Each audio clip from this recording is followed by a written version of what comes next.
Early morning in Greenwich's Bellhaven district. Jennifer Wilson was enjoying her morning jog with perfect form. Her Lululemon athleisure wear accentuated her toned figure. Local gardeners nodded respectfully as she passed. As one half of the neighborhood's most admired young couples, she drew envious glances. "Good morning, Jennifer." "Good morning, Mrs. Wilson." Exchanging greetings, she rounded a gentle curve onto a street lined with manicured lawns and white mansions. The spring sunlight gently illuminated the young maple leaves. Back home, Maria, the maid, had already prepared her morning routine. Warm lemon water, organic granola with Greek yogurt. On the marble kitchen counter, Michael's espresso was also ready. The aroma of blue bottle coffee drifted through the morning stillness. "Michael, breakfast." Her husband descended from the second floor, already impeccably dressed in his Tom Ford suit. His Rolex gleamed in the morning sun on his right wrist. "I need to leave early today. Meeting with clients."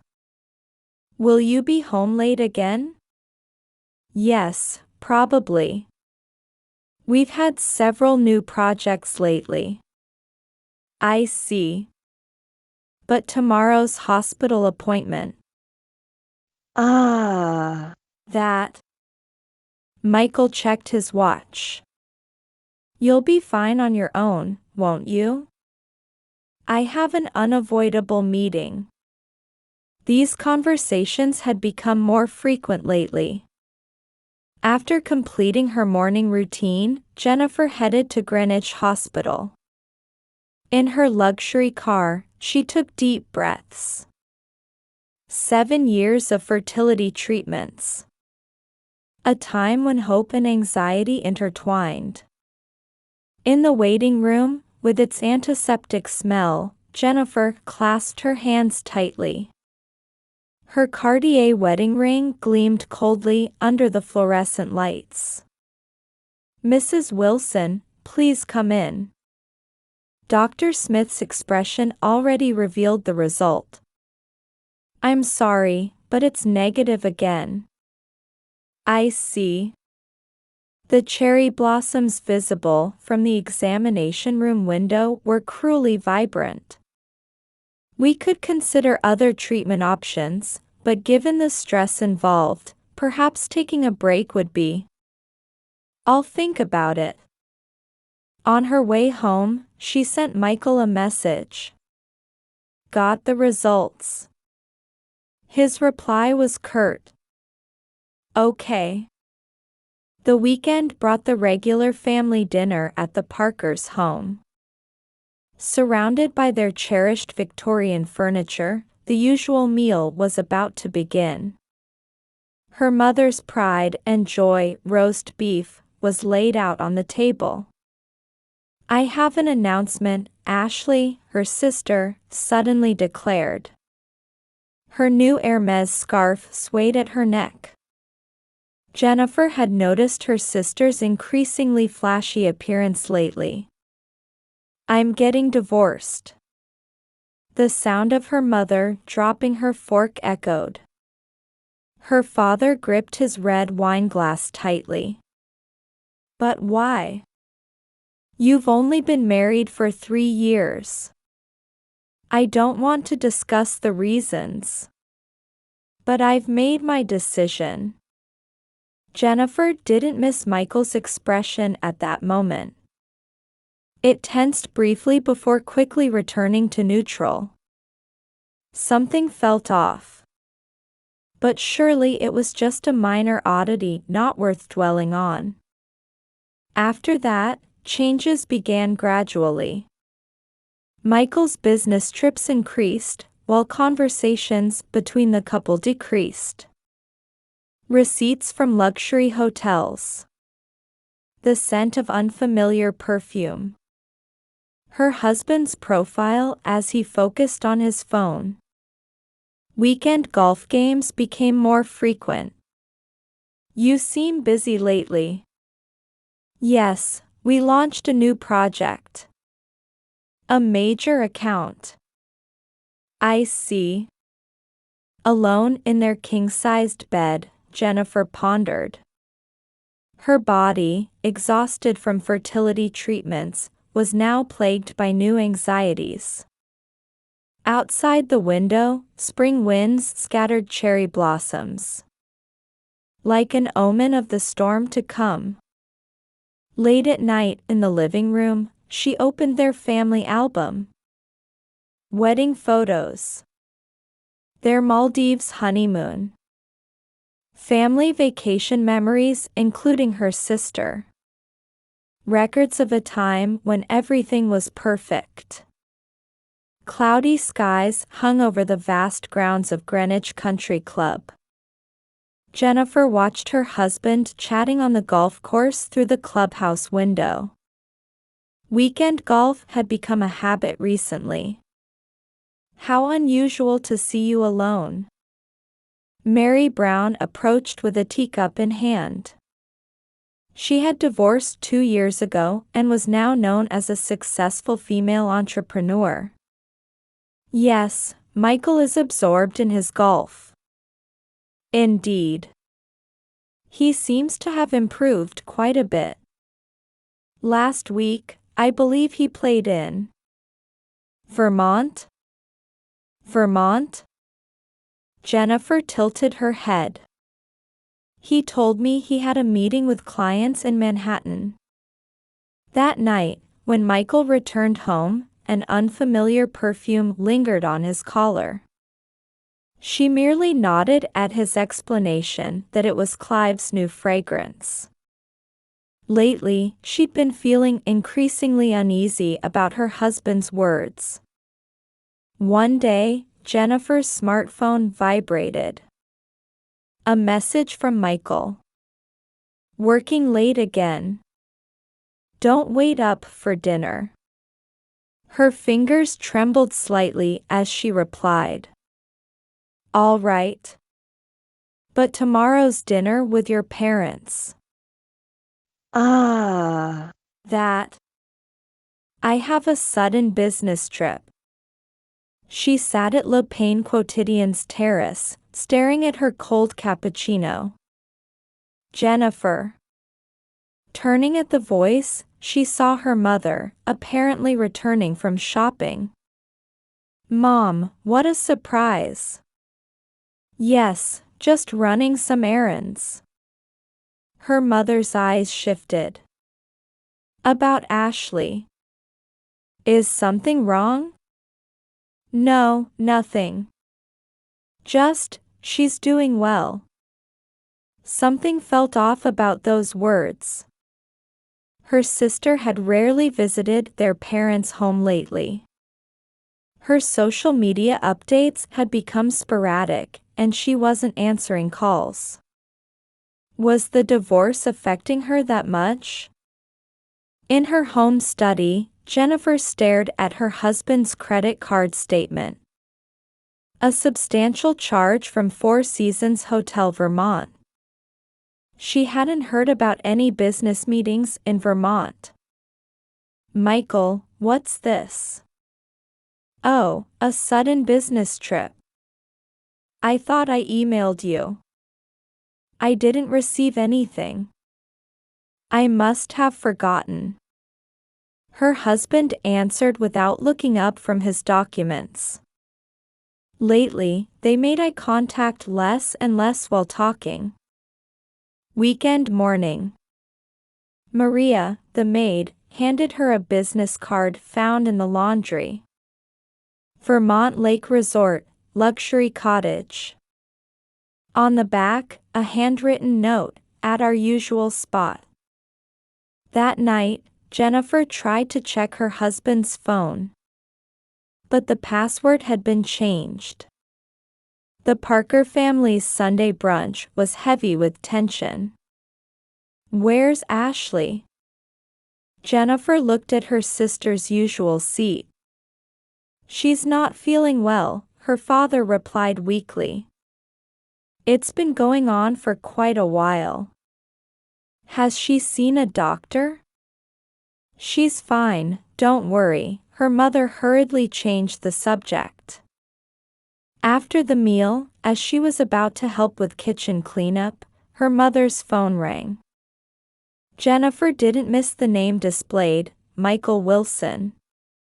Why would her brother-in-law call her mother on a Sunday afternoon? As she was leaving, her father accompanied her to the parking lot. "Jenny, I'm proud of you." She stopped at the sudden words. "What's brought this on?" "Just wanted you to know." Tears glistened in her father's eyes. In Greenwich Country Club's locker room, she accidentally overheard a conversation. "I hear the Wilson heir bought a cottage in Vermont." "Really? Without telling his wife?" "Apparently. They say he's been seen there frequently with a young woman." Jennifer left the scene. Her Chanel heels echoed hollowly on the marble hallway. That night, in her bathroom at home, she contemplated while removing her makeup the increase in unusual business trips, unknown perfume scents, changed passwords, her parents' strange behavior, and her sister, who seemed to have vanished. Were these all leading somewhere? Or was the pressure of fertility treatments making her oversensitive? Outside, a summer storm intensified. The chandelier swayed with each thunderclap, as if forecasting what was to come. Lying in bed, Jennifer stared at the ceiling. Tomorrow, she was asked to arrange repairs for Michael's computer. With him away on a business trip, this might be her chance to solve all the mysteries. The next day, Jennifer stared at Michael's MacBook login screen. The repair request had come from her husband. "It's running slow. Could you take a look?" Unusually, her husband would normally leave such tasks to IT support. Her fingertips trembled slightly at this inconsistency. Taking a deep breath, she entered the password, their usual combination of his birthday and wedding anniversary. The screen opened. The desktop was meticulously organized. Work files, photo backups, and an unfamiliar icon. Instagram, second account. She could hear her heart pounding. Click. Login screen. But auto login settings remained. The screen changed. Account name MW Vermont. Only 43 followers. All accounts with seemingly fake names. The latest post jumped out at her. A photo of Michael and Ashley holding a baby in front of a sun-drenched lakeside cottage. Their smiles radiating happiness. In Jennifer's mind, all the odd pieces connected like a puzzle. Michael's frequent trips. Ashley's sudden divorce.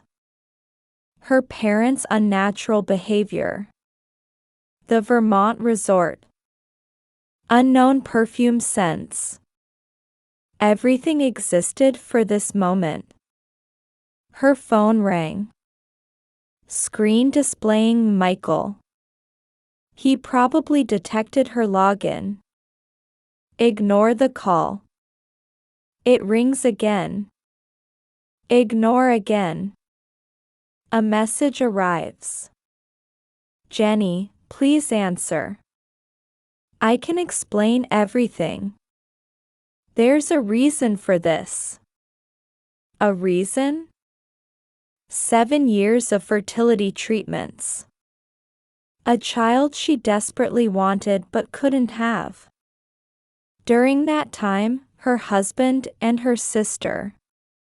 With trembling hands, she turned off her phone. The study's silence enveloped her. Standing up. Her legs unsteady. To the bathroom, washing her face with cold water. Her reflection in the mirror looked like a stranger's. Perfectly groomed eyebrows. Skincare that wouldn't allow even the tiniest wrinkle. The mask she'd built over 35 years was now crumbling audibly. To the closet. Taking out a suitcase, packing only essentials. Chanel suit. Financial documents and passport. Pearl necklace from her mother. And the wedding album. Her hands stop. Opening the album. Happy smiles from 7 years ago. With Michael. With Ashley. With their parents. Perfect family photos. Was it all a lie? Or did reality start going wrong somewhere? On her way to the entrance, she stopped in front of the family photos. Smiling group pictures on the wall. Christmas. Thanksgiving. Birthdays. Anniversaries.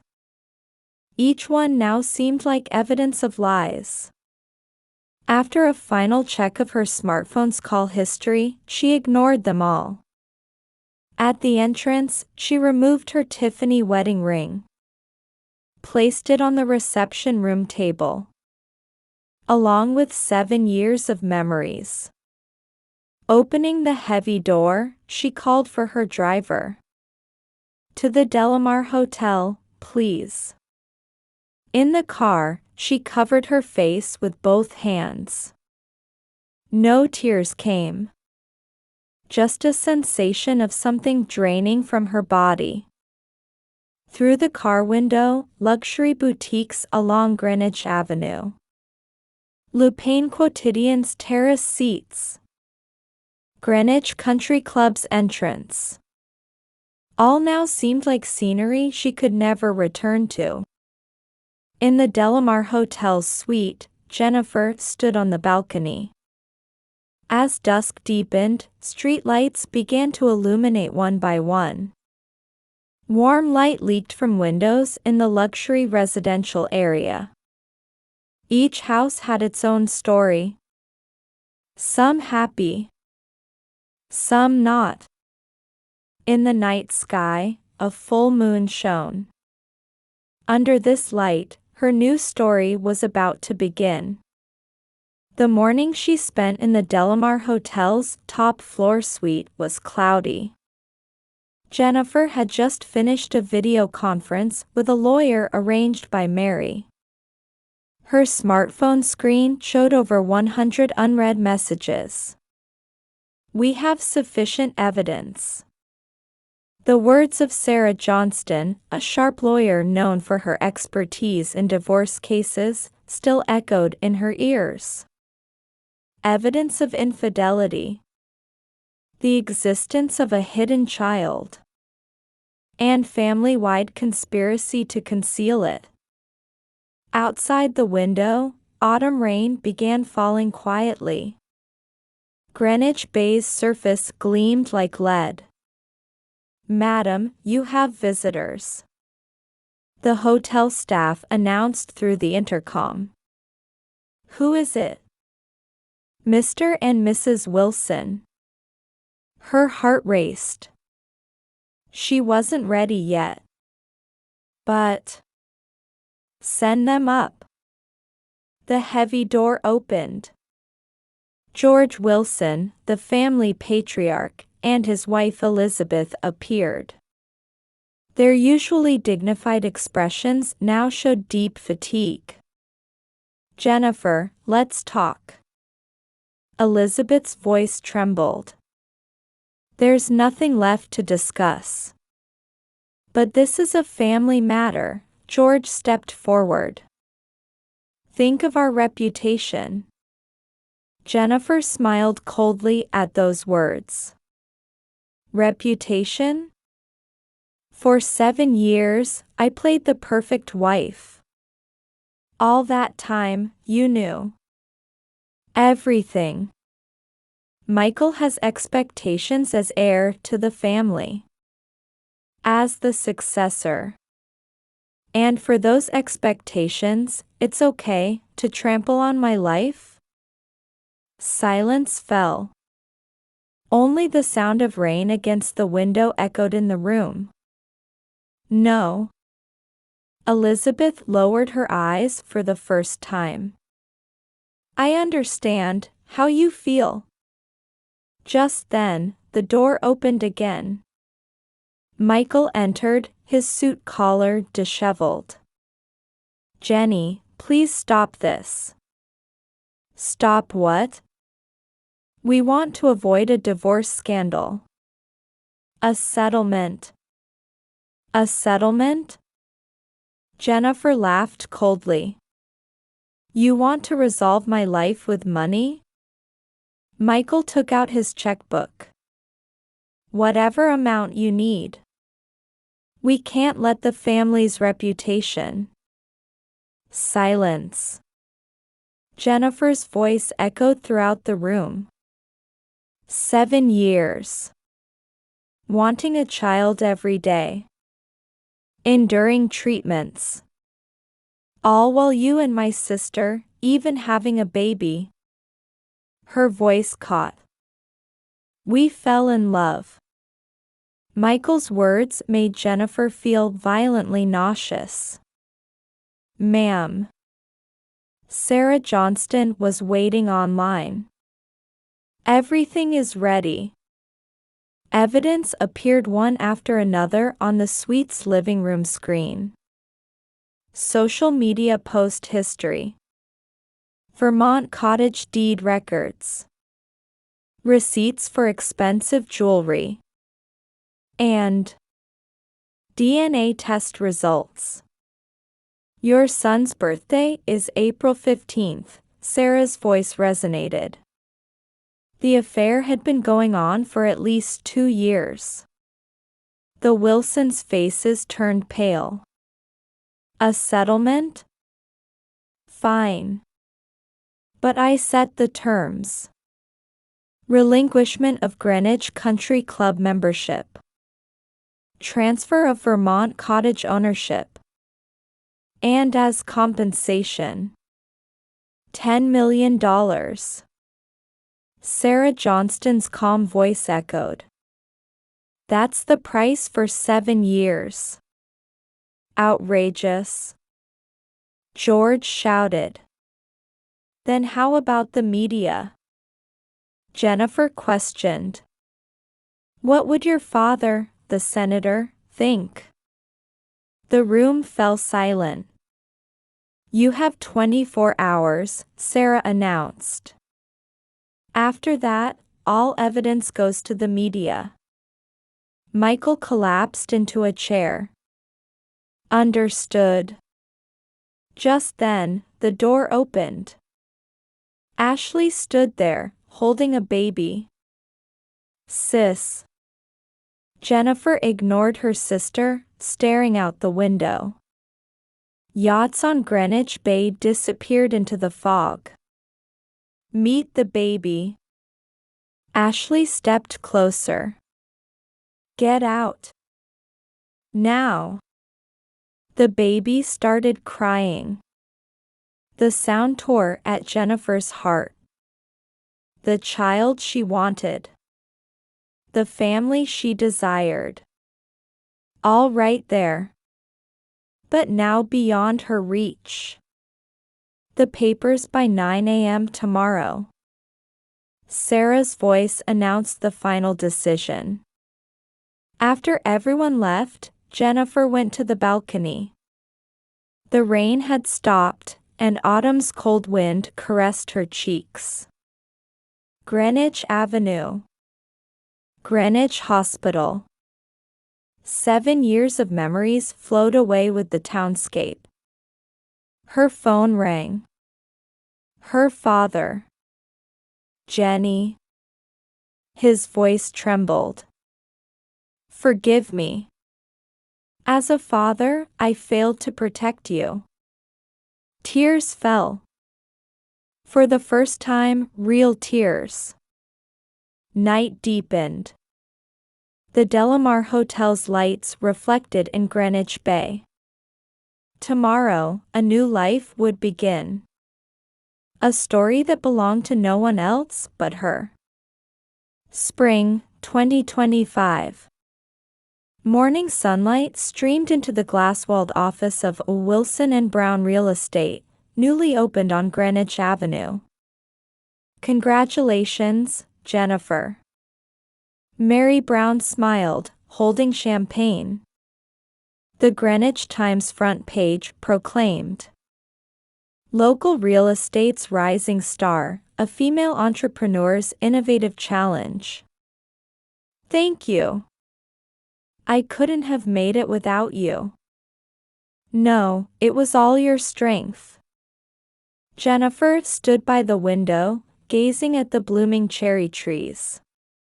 Since that day a year ago, her life had changed dramatically. The divorce settlement proceeded more smoothly than expected. The Wilson family, fearing scandal, accepted all demands. By the way, how's the adoption process going? Jennifer smiled gently at Mary's question.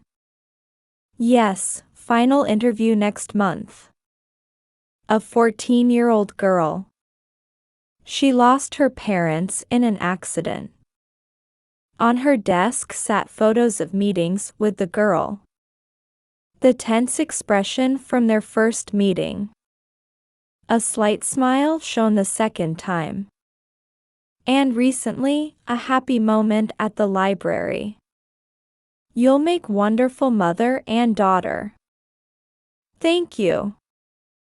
Just then, her secretary entered. Ms. Wilson, about the interview with the New York Times. Jennifer Parker, she quietly corrected. I don't use that name anymore. Leaving the office, the spring breeze caressed her cheeks. Passers-by on the street nodded in greeting. She was now known as one of Greenwich's most successful female entrepreneurs. Meanwhile, in Manhattan's financial district, former investment bank Vice President Michael Wilson was a shadow of his former self. Fearing scandal, the bank had demoted him. Now he worked as a regular branch employee. The Vermont cottage had been seized.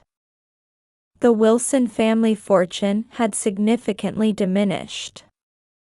Her grandfather, the senator, had suddenly announced his retirement. The family's reputation had plummeted. Ashley struggled as a single mother in suburban New Hampshire. All her social media accounts were deleted, contact with her sister severed. Reconciliation with their parents seemed unlikely. The Parker couple enjoyed a quiet retirement. They occasionally sent flowers to Jennifer's office but avoided further contact. Their sense of guilt would likely never fade. Back at the Wilson & Brown Real Estate office, a new visitor waited. Hello, I'm David Carter, a Harvard Law School professor. After her divorce, Mary had introduced them. His intellectual air and gentle demeanor gradually melted Jennifer's heart. Are you free tonight? Yes, she smiled. But I have a meeting with the child first. Of course. May I join you? In the car headed to Greenwich Library, David quietly shared. I was also adopted. Jennifer felt warmth spread through her heart at his words. At the library, 14-year-old Sarah was waiting. Jennifer. I found a new book. The girl's eyes sparkled. David watched them from a natural distance. There was no need to rush. They had plenty of time to build their relationship. On the way back, the sunset over Greenwich Bay was beautiful. How about a picnic with Sarah next weekend? David suggested. That would be lovely. They passed through Bellhaven's luxury residential area. Her former home was visible. Now someone else's house. But she felt no nostalgia or regret. Only anticipation for her new life filled her heart. At the Delamar Hotel's terrace, the three shared dinner.